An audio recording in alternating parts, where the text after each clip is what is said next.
आज की वीडियो में हम आपको इथेनॉल प्रोडक्शन के बारे में पूरी जानकारी देंगे, जैसे कि इस बिजनेस को करने के बेनिफिट्स क्या हैं, इसमें क्या क्या रिक्वायरमेंट होगी, आपको इसमें किस प्रकार के लाइसेंस की जरूरत पड़ेगी, आपको इसका इनिशियल सेटअप कॉस्ट कितना आएगा और आप इससे कितना इनकम जनरेट कर सकते हैं। वीडियो शुरू करने से पहले मैं आप लोगों को बताना चाहता हूँ कि हमारे चैनल पर एक गिव अवे भी चल रहा है, जिसकी वीडियो आपको अभी आई बटन में दिख रही होगी। आप चाहें तो वहां से जाके इस गिव अवे में पार्टिसिपेट कर सकते हैं।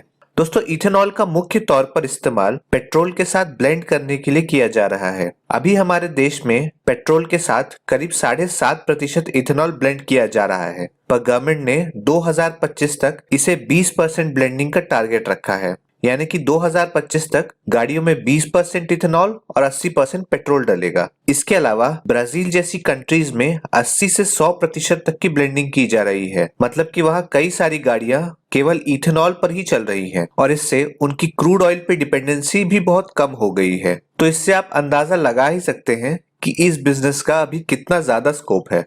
दोस्तों, गवर्नमेंट भी इथेनॉल प्रोडक्शन को बहुत तेजी से बढ़ावा दे रही है, क्योंकि इससे हमारा क्रूड ऑयल का इंपोर्ट कम होगा और हमारे फॉरेन रिजर्व्स भी बच सकते हैं। तो इसके लिए गवर्नमेंट बहुत सारी सब्सिडीज और स्कीम्स भी लेकर आ रही है। साथ ही इथेनॉल के लोकल प्रोडक्शन को बढ़ावा देने के लिए गवर्नमेंट ने फॉरेन से इंपोर्ट किए हुए इथेनॉल को पेट्रोल में ब्लेंड करने पे बैन लगा के रखा है। इथेनॉल के प्रोडक्शन के लिए हमारे रॉ मटेरियल्स मुख्य तौर पर एग्रीकल्चर प्रोड्यूस या एग्रीकल्चर वेस्ट होता है, जिसकी वजह से फार्मर्स को भी कुछ एक्स्ट्रा इनकम हो जाती है और साथ ही वेस्ट मैनेजमेंट भी हो जाता है।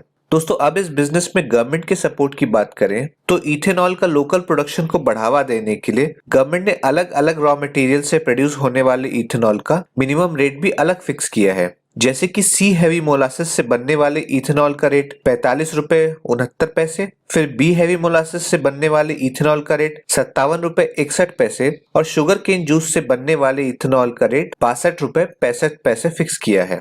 इन सभी इथेनॉल का रेट्स अलग इसलिए रखा गया है क्योंकि इनमें अलग प्रकार के इथेनॉल को प्रोड्यूस करने के लिए अलग रॉ मटेरियल्स का इस्तेमाल किया जाता है और साथ ही इन इथेनॉल का यील्ड भी अलग अलग होता है। इसके अलावा जैसा कि मैंने आपको वीडियो की शुरुआत में ही बताया कि गवर्नमेंट पेट्रोल में ब्लेंडिंग के लिए केवल लोकली प्रोड्यूस्ड इथेनॉल को एक्सेप्ट कर रही है और उन्होंने फॉरेन से इंपोर्ट किए हुए इथेनॉल को पेट्रोल में ब्लेंड करने के लिए बैन कर रखा है, जिससे लोकल प्रोडक्शन को और बढ़ावा मिलेगा। गवर्नमेंट ने इथेनॉल पे जीएसटी भी 18% से घटा के अब बस 5% कर दिया है और साथ ही इंडस्ट्रीज एक्ट 1951 में भी अमेंडमेंट करके इथेनॉल ब्लेंडेड प्रोग्राम के लिए इथेनॉल के फ्री मूवमेंट को मंजूरी दे दी है। इसके अलावा गवर्नमेंट आपकी इथेनॉल प्रोडक्शन के लिए गए बैंक लोन पर 1 साल का मॉरेटोरियम भी दे रही है और साथ ही 5 साल तक का इंटरेस्ट सबवेंशन भी दे रही है। पर इस इंटरेस्ट सबवेंशन को लेने के लिए कंडीशन ये होगी कि आपका इथेनॉल प्रोडक्शन का एटलीस्ट 75% ओएमसीज यानी कि ऑयल मार्केटिंग कंपनीज जैसे कि आईओसीएल, बीपीसीएल, एचपीसीएल इनके पास जाना चाहिए।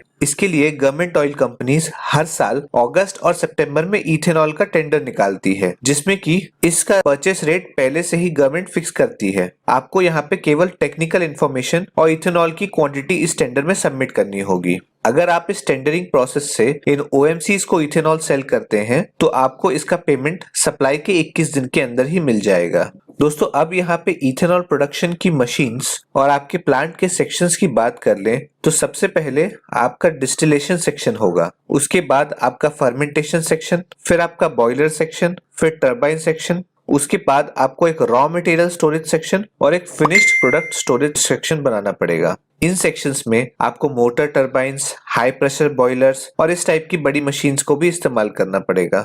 दोस्तों, अब इस प्रोसेस में रॉ मटेरियल की बात करें तो अभी इथेनॉल प्रोड्यूस करने के लिए मुख्य तौर पे 4 प्रकार के रॉ मटेरियल्स का इस्तेमाल किया जा रहा है। सबसे पहला है सी हैवी मोलासिस। ये आपको करीब 1 टन में 250 से 275 लीटर का रेक्टिफाइड स्पिरिट यानी कि इथेनॉल प्रोड्यूस करके देगा। अगला रॉ मटेरियल है बी हैवी मोलासिस, जो कि आपको 1 टन रॉ मटेरियल में करीब 300 से 325 लीटर रेक्टिफाइड स्पिरिट देगा। तीसरा इथेनॉल प्रोडक्शन के लिए रॉ मटेरियल है शुगर केन जूस। इसके 1 टन रॉ मटेरियल से आपको करीब 70 से 80 लीटर का रेक्टिफाइड स्पिरिट मिलेगा और अंत में आप इथेनॉल का प्रोडक्शन सीरियल से भी कर सकते हैं, जो कि आपको करीब 1 टन में 300 लीटर का रेक्टिफाइड स्पिरिट बनाकर देगा।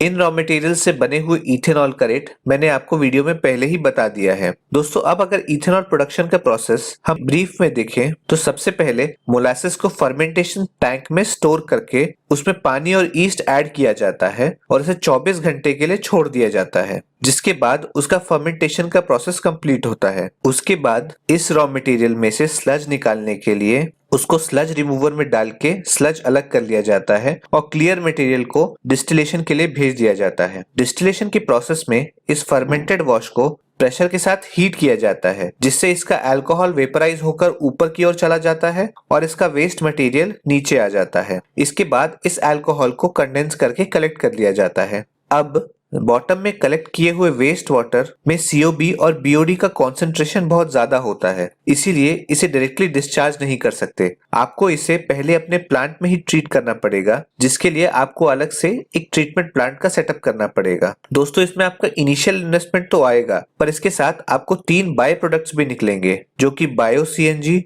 बायोफ्यूल और फर्टिलाइजर हैं, और ये तीनों ही हाई वैल्यू प्रोडक्ट्स हैं। तो आपको इनको सेल करने के बाद आपका इस ट्रीटमेंट प्लांट का खर्चा 2 साल के अंदर ही निकल जाएगा और उसके बाद आप इससे अच्छा प्रॉफिट कमा सकते हैं। दोस्तों अब इस प्लांट को खोलने के लिए लाइसेंस की रिक्वायरमेंट की बात करें तो सबसे पहले आपको स्टेट एक्साइज से इथेनॉल मैन्युफैक्चरिंग के लिए लाइसेंस लेना होगा। उसके बाद आपको सीपीसीबी यानी कि सेंट्रल पोल्यूशन कंट्रोल बोर्ड से अपने प्लांट के ऑपरेशन के लिए लाइसेंस लेना पड़ेगा। फिर आपको अपने एरिया के लोकल बॉडीज यानी कि डिस्ट्रिक्ट या विलेज बॉडीज से एनओसी लेना होगा और उसके बाद आपको अपने नियर बाय वाटर सोर्सेज से वाटर लेने के लिए भी वाटर लिफ्टिंग परमिशन लेनी होगी और अंत में आपको इलेक्ट्रिसिटी के लिए स्टेट इलेक्ट्रिसिटी बोर्ड से परमिशन लेना होगा। दोस्तों यहाँ लाइसेंसिंग के परमिशन की कॉस्ट की बात करें तो ये आपको ज्यादा नहीं आएगा।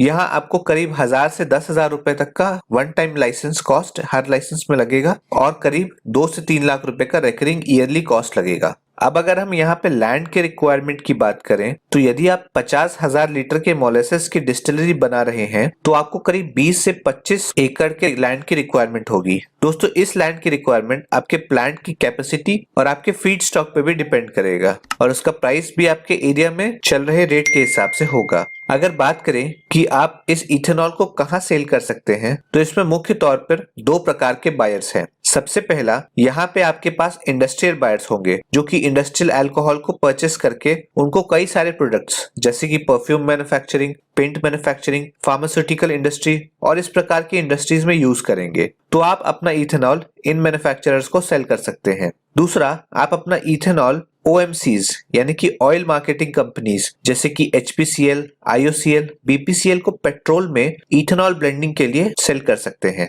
दोस्तों आजकल देश में इथेनॉल की डिमांड ऑलरेडी बहुत ज्यादा है और करंट प्रोडक्शन कैपेसिटी के हिसाब से ये डिमांड पूरी नहीं हो पा रही है। इसकी वजह से गवर्नमेंट भी इस इथेनॉल प्रोडक्शन को बहुत ज्यादा बढ़ावा देने के लिए कई सारी सब्सिडीज और स्कीम्स भी दे रही है। दोस्तों अब यहाँ प्रॉफिट मार्जिन की बात करें तो आपको अलग प्रकार के रॉ मटेरियल्स से प्रोड्यूस किए हुए इथेनॉल पर अलग प्रकार का प्रॉफिट होगा। जैसे कि यदि आप सी हैवी मोलासेस से इथेनॉल प्रोड्यूस करते हैं तो आपको इस पे करीब 18 रुपए लीटर का प्रॉफिट, या फिर अगर आप बी हैवी मोलासेस से इथेनॉल प्रोड्यूस करते हैं तो आपको इस पे करीब 21 रुपए लीटर का प्रॉफिट होगा। पर यदि हम जनरल टर्म्स में बात करें तो आपको इथेनॉल प्रोडक्शन पे करीब 15 से 20 रुपए प्रति लीटर का प्रॉफिट तो होगा ही। इसके अलावा आपके वाटर ट्रीटमेंट प्लांट के बाय प्रोडक्ट से भी कुछ प्रॉफिट जनरेट हो जाएगा। दोस्तों अगर इस बिजनेस के पे बैक पीरियड की बात करें तो यहाँ पे आपको पे बैक पीरियड करीब 5 साल का होगा, यानी कि आपका लगाया हुआ इन्वेस्टमेंट आपको 5 साल के अंदर वापस आ जाएगा।